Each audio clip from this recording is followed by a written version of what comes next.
माननीय नीतीश कुमार जी को Bharatiya Janata party hijack कर ली है, लेकिन इस बार बिहार में उनका झांसा चलने वाला नहीं है। राम मंदिर पर जिस जज साहब ने फैसला सुनाया उसे तुरंत राज्यसभा कैसे मिल गया? अफसरशाही की सरकार बिहार में चल रही है और ये सिर्फ चुनाव में हिंदुत्व की बात करते हैं। मोदी जी कितना खेतीबाड़ी करते हैं कि अनाज दे रहे हैं। पैस की क्या स्थिति है ये जाकर के ज़मीनी हकीकत तो देख लें। बेरोजगारी कैसे ये दूर करेंगे इस पर नहीं कुछ बोलेंगे, कैसे हम भ्रष्टाचार को ख़त्म करेंगे इस पर नहीं। जो मुद्दा है इस मुद्दे को दबा देना चाहते हैं जातिवाद और धर्म के नाम पर।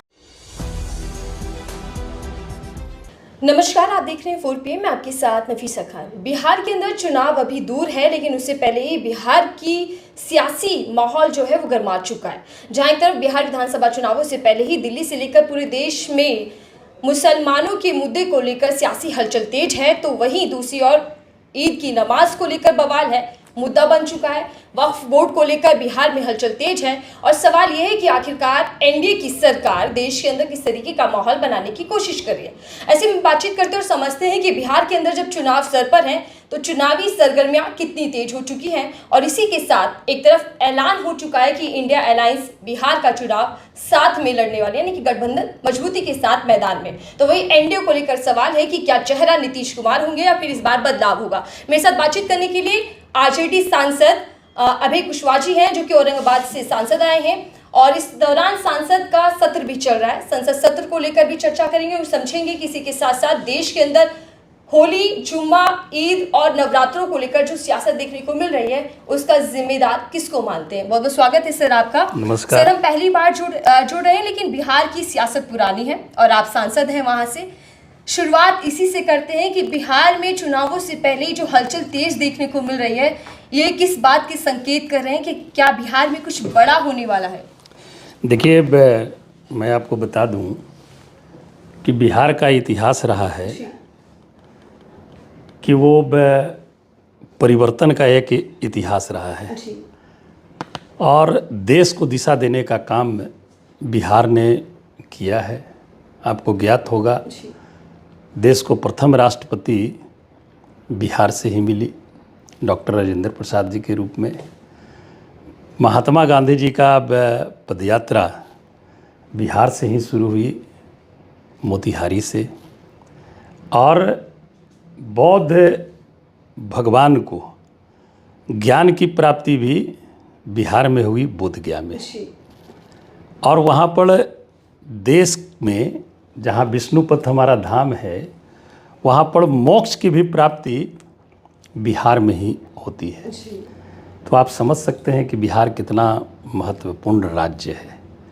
और निश्चित तौर पर अभी सदन भी चल ही रही है और जिस तरह से भारतीय जनता पार्टी बिहार में नीतीश कुमार को मुखौटा रख करके अपना राजनीति वो सीखना चाहती है।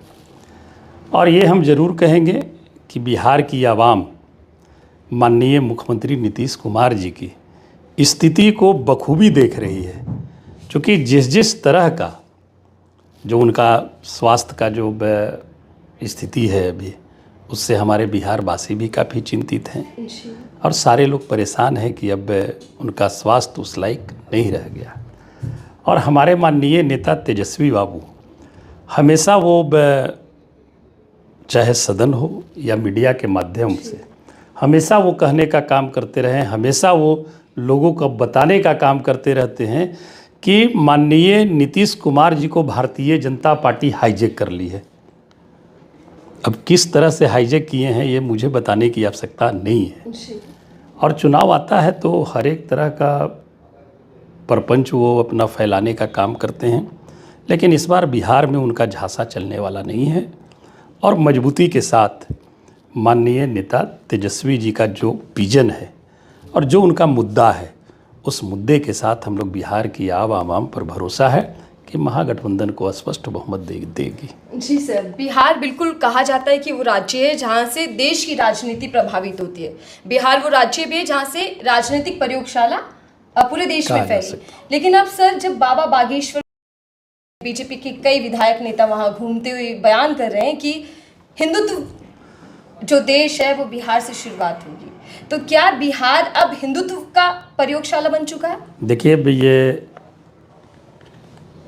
लोकतंत्र है और हिंदुस्तान एक ऐसा देश है, इसमें सभी धर्म के लोगों का वास होता है। इस तरह का जो चुनाव आने के पहले जो जातिवाद के नाम पर, धर्म के नाम पर जो बांटने का काम करते हैं, उसे बखूबी बिहार की आवाम समझ चुकी है। हमने तो कहा कि ईडी, सीबीआई सब चीज़ का उपयोग कर रही हैं। माननीय राबड़ी देवी जी से, लालू जी से ईडी सीबीआई पूछती है लैंड फॉर जॉब मामले में कि आप इस बच्चे को नौकरी मिला, उसी समय आपको ये रजिस्ट्री ज़मीन कैसे मिली। तो मैं तो ये भी पूछना चाहता हूँ, ईडी सीबीआई वाले को ये भी पूछना चाहिए कि जो बाबरी मस्जिद और राम मंदिर पर जिस जज साहब ने फैसला सुनाया, उसे तुरंत राज्यसभा कैसे मिल गया। तो ये सवाल एक बहुत बड़ा सवाल है। और अभी भी इन लोग एक योजना चला रहे हैं कि ईद के मौके पर हम 32 लाख मुस्लिम परिवारों को हम सौगात देंगे।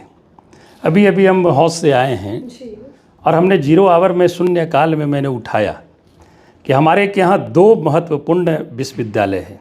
एक मोतिहारी केंद्रीय विश्वविद्यालय, महात्मा गांधी केंद्रीय विश्वविद्यालय, और दूसरा दक्षिण बिहार केंद्रीय विश्वविद्यालय। अभी तक उसमें आप उर्दू का विभाग का पढ़ाई आप स्टार्ट नहीं किए हैं, उर्दू विभाग वहाँ चालू नहीं किए हैं। तो सबसे पहले तो इसको करना चाहिए था उन्हें। एक बहुत बड़ी आबादी उर्दू भाषा बोलने वाले और पढ़ने वाले लोगों की बिहार में है, और बिहार में 2 केंद्रीय विश्वविद्यालय है, और अभी तक आप उर्दू विभाग का वहाँ पर गठन नहीं किए हैं।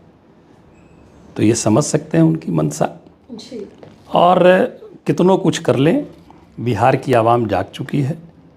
और निश्चित तौर पर हम कहेंगे, चाहे महिला हो, किसान हो, युवा हो, हमारे बेरोजगार जो भाई हैं, जो दिहाड़ी मजदूरधारी हैं, ये सारे लोग, या व्यवसायी हों, सारे लोग इस 20 साल के जो शासनकाल है उससे ऊब चुके हैं।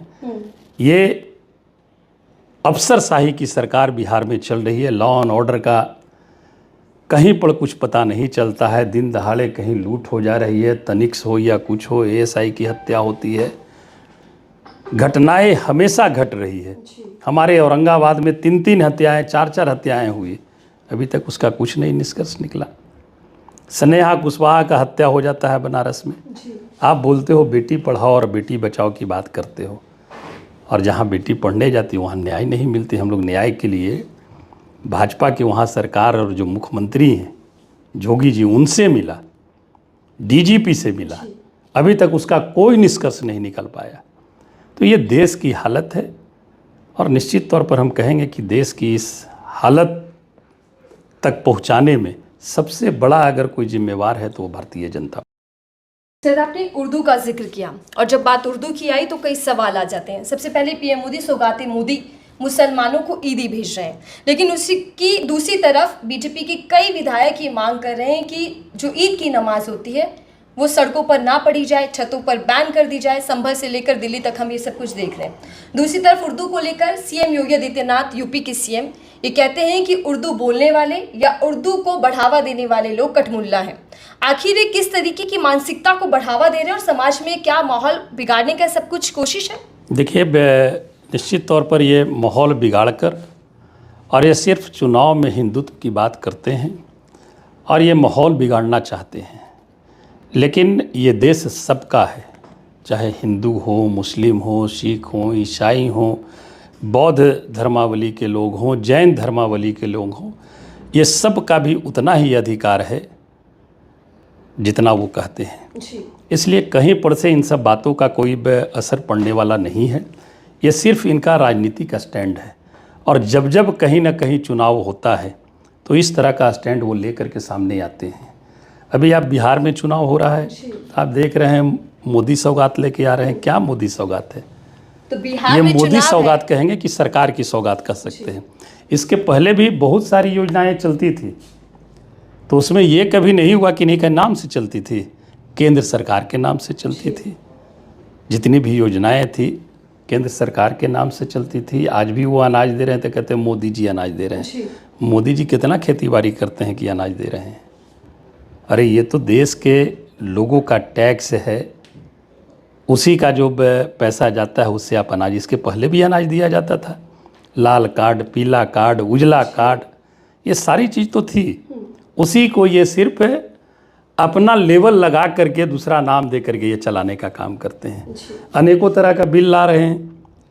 कल त्रिभुवन सहकारिता बिल लाए, माननीय अमित शाह मोदी जी कह रहे थे कि पैक्स को मैं ऐसे सुधारूंगा। पैक्स की क्या स्थिति है ये जा करके ज़मीनी हकीकत तो देख लें, किस तरह से किसान के साथ दोहन हो रहा है, इसकी वस्तु स्थिति तो समझ लें। अभी भी बहुतों ऐसे किसान हैं जो पैक्स का धान वगैरह वो दिए हैं 3 साल पहले, 4 साल पहले, और अभी तक उनकी पेमेंट तक के नहीं हुई है। कितने लोग आत्महत्या तक के कर लिए हैं। किसानों पर इतना कर्ज है जिस पर इनको कुछ नहीं नज़र आती है। आज देश में 18 करोड़ समथिंग कुछ किसानों पर 32 लाख करोड़ समथिंग कुछ हज़ार का कर्ज है। और आप कहते हैं कि से बोले हम केसीसी में 3 लाख से 5 लाख कर दिए, तो कैसे वो लाभ उठाएंगे? जो केसीसी जो किसान 50,000 लिए थे, आज उनका 2.5 लाख, 3 लाख, 5 लाख हो गया है। और जब तक वो ऋण चुकता नहीं करेंगे तब तक उन्हें केसीसी का दूसरा लाभ मिलेगा क्या? नहीं मिल सकता है। तो मैंने तो कहा कि कम से कम आप पूरा नहीं किसान को माफ़ कर सकते हो, तो जो ब्याज है उस ब्याज को आप माफ़ कर दो। जो मूलधन है उसे जमा करने का समय किसान को दे दो। तो ये सब बड़ी बड़ी बातें करेंगे। एमएसपी की बात करेंगे, दुगना करने का, किसानों की आय दुगना करने की, हो गई दुगना। जब 400 रुपये सिलेंडर था, 300 कुछ रुपये, तो हमें याद है कि उनके एक मंत्री हुआ करती थी, वो माथा पर सिलेंडर लेके डांस करती थी। और जब 1000 और 1100 हुआ सिलेंडर, तो कोई बोलने वाला नहीं है। महंगाई पर कोई बोलेंगे ही नहीं। बेरोजगारी कैसे ये दूर करेंगे, इस पर नहीं कुछ बोलेंगे। कैसे हम भ्रष्टाचार को ख़त्म करेंगे, इस पर नहीं बोलेंगे जी। तो मेन जो मुद्दा है, इस मुद्दे को ये दबा देना चाहते हैं जातिवाद और धर्म के नाम पर जी। कि हमसे जाति धर्म की हम बात करेंगे, देश की बात करेंगे, देश प्रेम की बात करेंगे, तो ये सब जो मुद्दे हैं ये दब के रह जाएगी। लेकिन कितना दिन तक के आप सच्चाई को दबा करके रखिएगा। बिल्कुल, असल मुद्दे गायब हैं सर, लेकिन सौगात जैसी मुहिम को बढ़ चढ़ाकर दिखाया जा रहा है। सर, एक तरफ मोदी सरकार सौगात दे रही है मुसलमानों को, लेकिन असल सवाल ये है कि क्या मुसलमानों के अधिकार, उनके हक, उनका सम्मान और उन्हें इंसाफ भी मोदी सरकार में मिल पाएगा या नहीं? नहीं, देखिए, ये सिर्फ मुस्लिम समाज की ही बात नहीं है जी।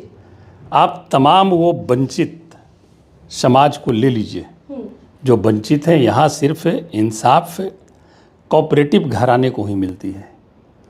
यहाँ इनके सरकार में गरीब गुरुओं का और बेरोजगार युवाओं का कहीं पर कोई स्थान नहीं है।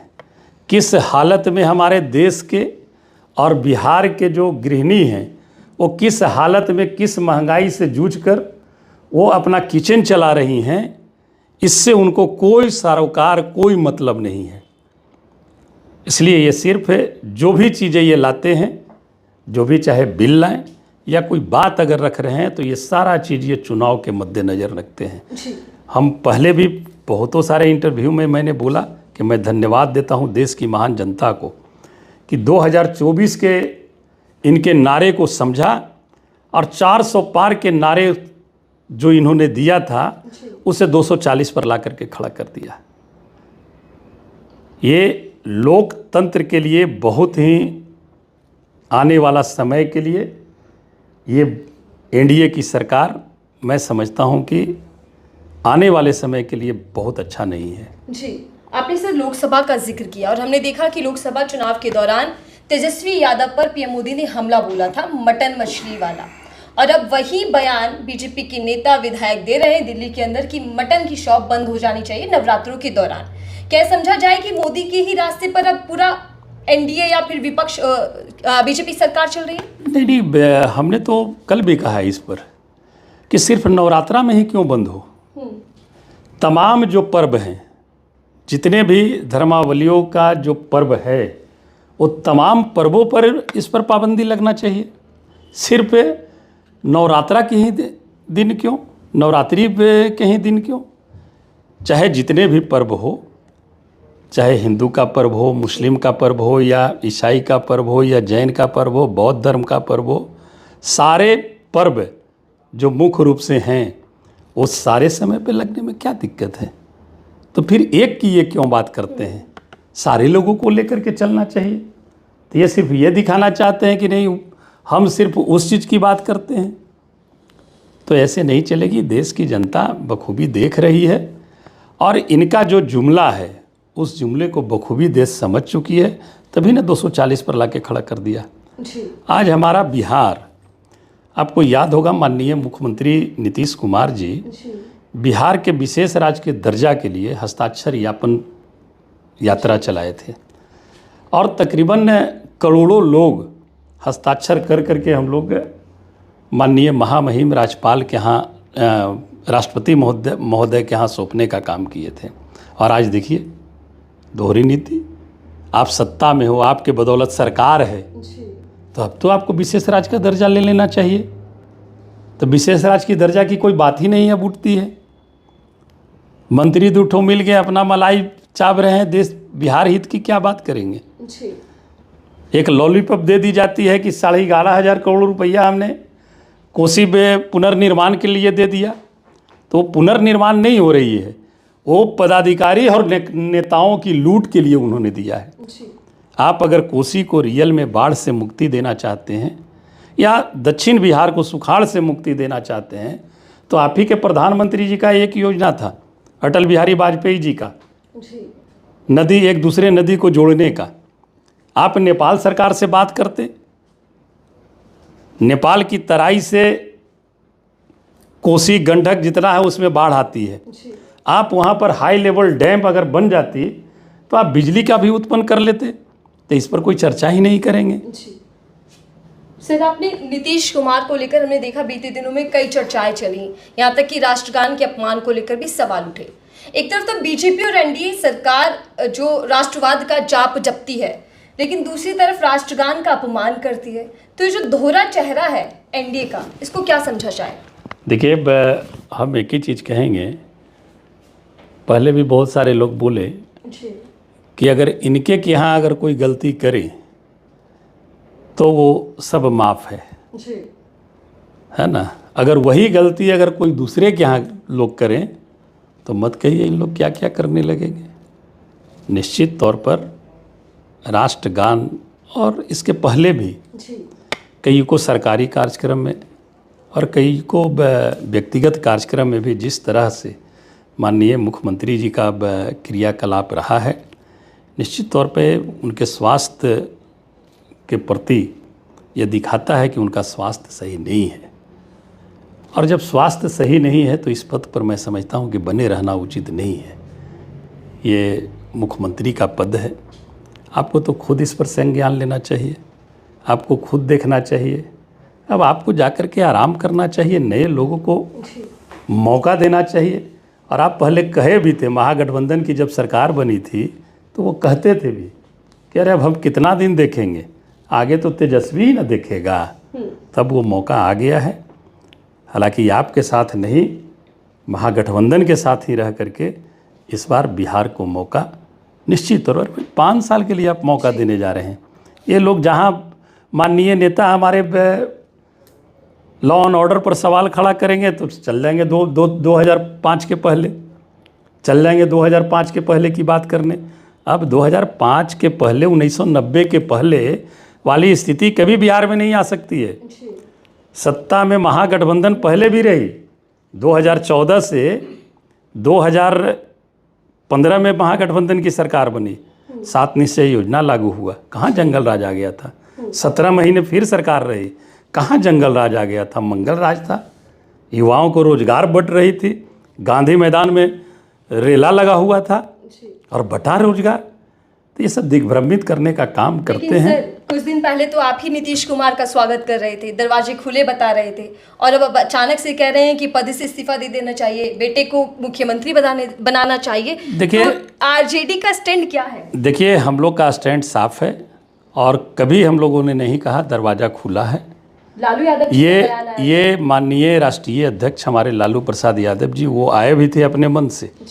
जब आए थे लालू प्रसाद यादव जी के यहाँ, तो तेजस्वी जी साफ कहे थे कि चचा हम आपके साथ आएंगे, ज़रूर हम आएंगे, तो हमने जो जनता से 2020 में वादा किया था उस वादे को मैं पूरा करूंगा। और कोई समझौता नहीं किया, आया और उसके बाद लग गए अपने 10 लाख नौकरी देने के वथी में।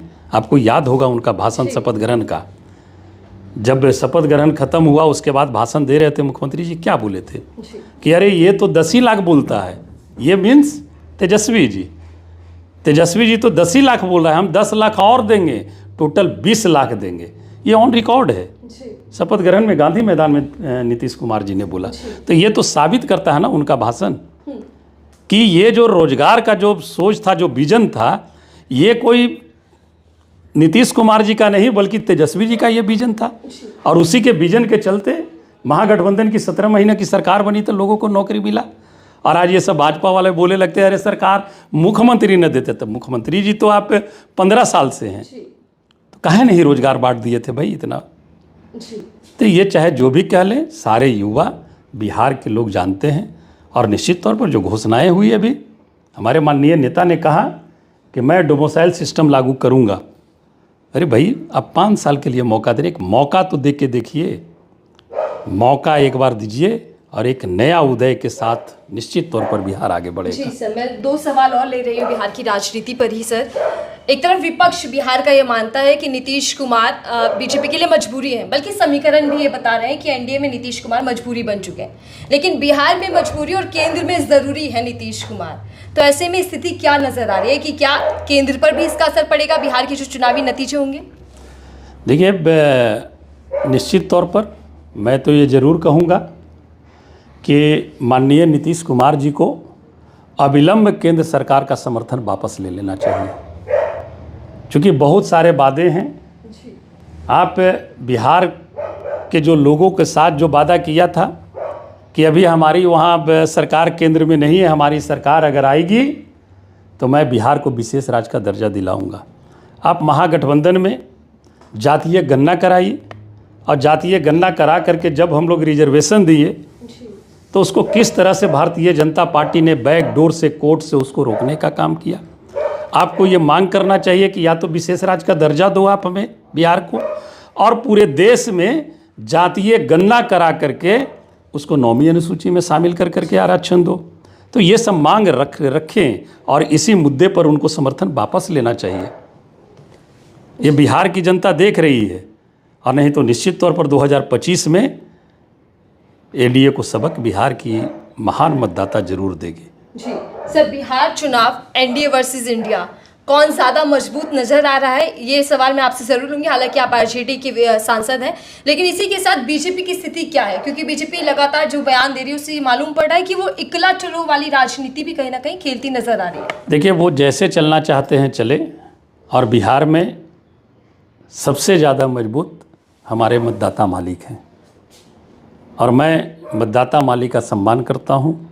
और निश्चित तौर पर हमें उम्मीद नहीं बल्कि विश्वास है कि इस बार बिहार के मतदाता मालिक एक नया जोश के साथ, जिनके पास विजन है, जिनके पास मुद्दे हैं, और जो महिलाओं को आर्थिक रूप से सशक्त करने का विचार रखते हों, जो महंगाई कम करने का विचार रखते हों, और जो सब लोग को साथ लेके चलने का विचार रखते हों, उनको निश्चित तौर पर इस बार बिहार में मौका देगी। ठीक है सर, धन्यवाद हमसे बातचीत करने के लिए और समय देने के लिए। बिहार की मतदाता फैसला करेंगे कि बिहार के अंदर किसकी सरकार इस बार बनने वाली है, लेकिन जोर आजमाइश दोनों ही गठबंधनों के बीच है। देखना ये होगा कि आने वाले समय में बिहार के अंदर सत्ता परिवर्तन होता है, फिर सत्ता का दोहराव होता है। इस खास बातचीत को लेकर आपकी राय क्या, जरूर साझा कीजिएगा। देखते रहिए 4PM, मैं थी आपके साथ नफीसा खान।